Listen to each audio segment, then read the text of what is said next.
Country కనుక export తీసుకుంటే ఏ government హాస్పిటల్లోనూ లేదా ఏ గ్రామంలోనూ బాడీని కూడా వదలరు సార్ వీళ్ళు. ఎందుకంటే వాళ్ళకి మిగిలింది అదొక్కటేక మనిషి ప్రాణాలు, బతికుండగా మనిషి ప్రాణాలను హరించటం, ప్రకృతి ఏదైతే ఇచ్చిందో, నేచర్ ఇచ్చిన మైన్స్ గాని, శాండ్ గాని, మట్టి గాని, ఏదైనా సరే దోచుకోవటం. అసలు చివరికండి మన భారత రాజ్యాంగ నిర్మాత దాదా సాహెబ్ పాల్కే అంబేద్కర్ గారి విగ్రహాన్ని హైదరాబాద్ లో పెడితే మీకు తెలుసు మీడియం ముఖంగా బడ్జెట్ ఎంత అయిందో, నాకు తెలిసి 125 కోట్లు 150 కోట్లు అయింది. అదే విగ్రహం, అదే హైట్, అదే స్పెసిఫికేషన్స్ తో విజయవాడ PWD గ్రౌండ్స్ లో పెడితే బడ్జెట్ 450 కోట్లు బిల్ చేశారండి. అది ఇంకా అవ్వలేదు.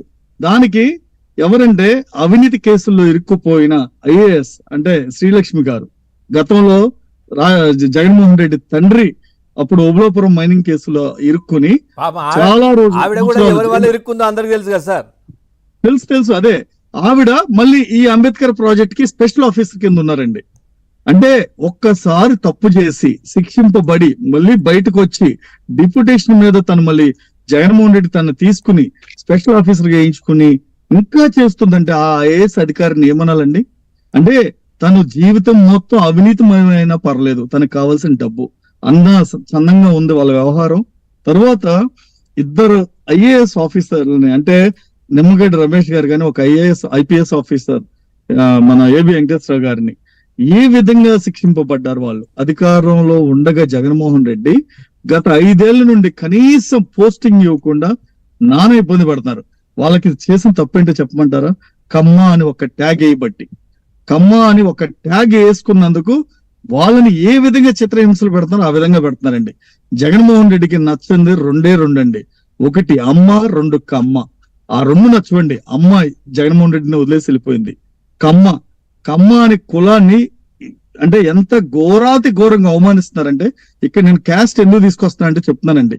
ఆ కులాన్ని ఒకప్పుడు 10 మందికి వ్యవసాయంతో గాని వ్యాపారంతో గాని అనుబంధం ఉన్న కమ్మ కులాన్ని ప్రతి ఒక్కరికి పంచిపెట్టడంలో గాని, దాన సహాయ సహకారాలు ఇవ్వటంలో గాని ముందున్న కులాన్ని ఈ రోజున జగన్మోహన్ రెడ్డి అణిచివేత ధోరణి, అంటే ఒక ప్రభుత్వ ఆఫీసర్లు కావచ్చు, కమ్మ కులాన్ని కావచ్చు, ప్రజలందరి ముందు ద్వేష భావన వచ్చేటట్టు చేయటం.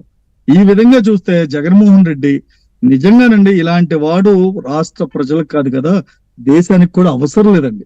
ఇలాంటి అవినీతి పరుడికి ఒక్క అవకాశం ఇచ్చారు ప్రజలు. ఇంకొకసారి మళ్ళీ 2029లో గాని 34లో గాని కనీసం ప్రజల దగ్గరకు వచ్చి ఓటు అడిగే హక్కు కూడా లేకుండా చేయాలండి ఇలాంటి వాడికి.